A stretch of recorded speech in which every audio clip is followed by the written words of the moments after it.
నమస్తే, welcome to Telugu one cinema. This is Diveshri. 1959లోనే నటుడిగా చిత్ర పరిశ్రమలో ప్రవేశించిన శోభన్ బాబు చిన్న చిన్న పాత్రలు చేస్తూ కొన్నేళ్ల పాటు తన కెరీర్ని కొనసాగించారు. హీరోగా మారిన తర్వాత ఎన్నో విజయవంతమైన సినిమాల్లో నటించారు. 1970వ దశకం వచ్చేసరికి రంగుల చిత్రాలకు ప్రాధాన్యం పెరిగింది. ఆ దశలో తను కలర్ సినిమాల్లో మాత్రమే నటిస్తానని నిర్మాతలకు చెప్పేవారు శోభన్ బాబు. తనతో సినిమా చేయాలని వచ్చే నిర్మాతలను ముందుగా కథ గురించి, దర్శకుడి గురించి అడగకుండా కలర్లో తీస్తారా, బ్లాక్ అండ్ వైట్లో తీస్తారా అని అడిగేవారు. బ్లాక్ అండ్ వైట్ అని చెబితే నిర్మోహమాటంగా చేయను అని చెప్పేసేవారు. ఆ నిర్ణయం వల్ల ఎన్నో సినిమాలు శోభన్ బాబు వదులుకున్నారు. అలా ఆ తర్వాతి కాలంలో శోభన్ బాబు చేసిన సినిమాలన్నీ కలర్లోనే రూపొందాయి. ముఖ్యంగా 1975వ సంవత్సరం శోభన్ బాబు కెరీర్లో ఓ ప్రాధాన్యతను సంతరించుకుంది. ఆ సంవత్సరం ఆయన నటించిన 8 సినిమాలు విడుదలయ్యాయి. అన్ని కలర్ సినిమాలే కావడం విశేషం. ఇందులో 5 సినిమాలు సూపర్ హిట్ అయ్యి ఆ రోజుల్లో సంచలనం సృష్టించాయి.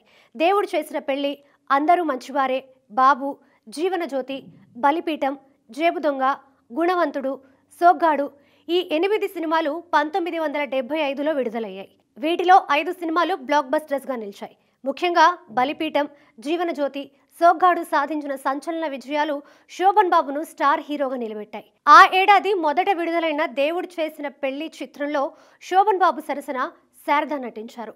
ఈ సినిమాలో శారద ద్విపాత్రాభినయం చేయడం విశేషం. చక్కని సెంటిమెంట్తో ఈ సినిమా రూపొందడంతో మహిళా ప్రేక్షకుల్ని విశేషంగా ఆకట్టుకుంది. తెలుగు సినిమా చరిత్రలోనే తొలిసారి ఈ సినిమా ప్రదర్శిస్తున్న థియేటర్లలో ఒకరోజు ఉదయం ఆటను పూర్తిగా మహిళలకు కేటాయించారు. సంక్రాంతి కానుకగా విడుదలైన ఈ సినిమా పెద్ద హీరోల సినిమాలకు మంచి పోటీనిచ్చి ఘన విజయం సాధించింది.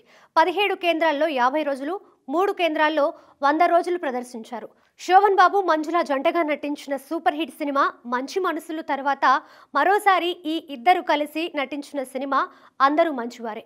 అయితే ఈ సినిమా ఆశించిన విజయాన్ని అందుకోలేదు. ఆ తర్వాత శోభన్ బాబు, వాణిశ్రీ జంటగా నటించిన బాబు చిత్రం విడుదలైంది.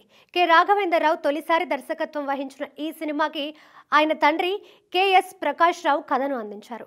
ఈ సినిమా మొదటి వారం 16 లక్షలు కలెక్ట్ చేసినప్పటికీ 2 నెలల తర్వాత ఇదే జంటతో కె విశ్వనాథ్ రూపొందించిన జీవనజ్యోతి విడుదల కావడంతో బాబు చిత్రం కలెక్షన్లు బాగా తగ్గాయి. దీంతో ఆశించిన విజయం లభించలేదు. జీవనజ్యోతి సంచలన విజయం సాధించడమే కాకుండా శోభన్ బాబుకి ఉత్తమ నటుడిగా నంది అవార్డు తెచ్చిపెట్టింది. శోభన్ బాబు ఉత్తమ నటుడిగా అవార్డు అందుకున్న ప్రతి సినిమాకి కె విశ్వనాథే దర్శకుడు కావడం విశేషంగా చెప్పుకోవాలి. అదే సంవత్సరం దాసరి నారాయణరావు దర్శకత్వంలో శోభన్ బాబు, శారద జంటగా నటించిన బలిపీఠం చిత్రం ఘన విజయం సాధించింది. ఆ తర్వాత వి మధుసూదన్ రావు దర్శకత్వంలో శోభన్ బాబు నటించిన చిత్రం జేబు దొంగ. ఈ సినిమాలో మంజుల హీరోయిన్ గా నటించారు. అప్పటి వరకు క్లాస్ హీరోగా పేరు తెచ్చుకున్న శోభన్ బాబు దొంగ అనే పేరుతో ఉన్న సినిమాలో నటించడం అందరినీ ఆశ్చర్యపరిచింది. డెఫినెట్ గా సినిమా ఫ్లాప్ అవుతుందని అందరూ అనుకున్నారు. కానీ ఈ సినిమా సూపర్ హిట్ అయింది.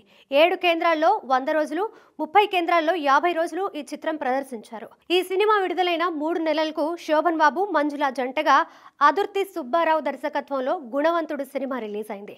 అయితే ఈ సినిమా విజయం సాధించలేదు. అదుర్తి సుబ్బారావు దర్శకత్వంలో వహించిన చివరి సినిమా ఇదే. ఈ సినిమా తర్వాత కె బాపయ్య దర్శకత్వంలో డి రామానాయుడు నిర్మించిన సోగ్గాడు విడుదలైంది. అంతకుముందు అదే బ్యానర్లో ద్రోహి అనే ఫ్లాప్ సినిమా తీసిన బాపయ్యకు మళ్ళీ రెండో అవకాశం ఇచ్చారు రామానాయుడు. దాన్ని చక్కగా సద్వినియోగం చేసుకున్నారు బాపయ్య. ఈ సినిమా జరుగుతున్న సమయంలోనే ఎన్టీఆర్, వాణిశ్రీ జంటగా ఎదురులేని మనిషి ప్రారంభమైంది.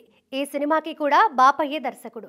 ఈ 2 సినిమాలు వారం గ్యాప్తో రిలీజ్ అయ్యి ఘన విజయం సాధించాయి. అలా 1975లో శోభన్ బాబు 5 బ్లాక్ బస్టర్స్ ఇచ్చి రికార్డు క్రియేట్ చేశారు.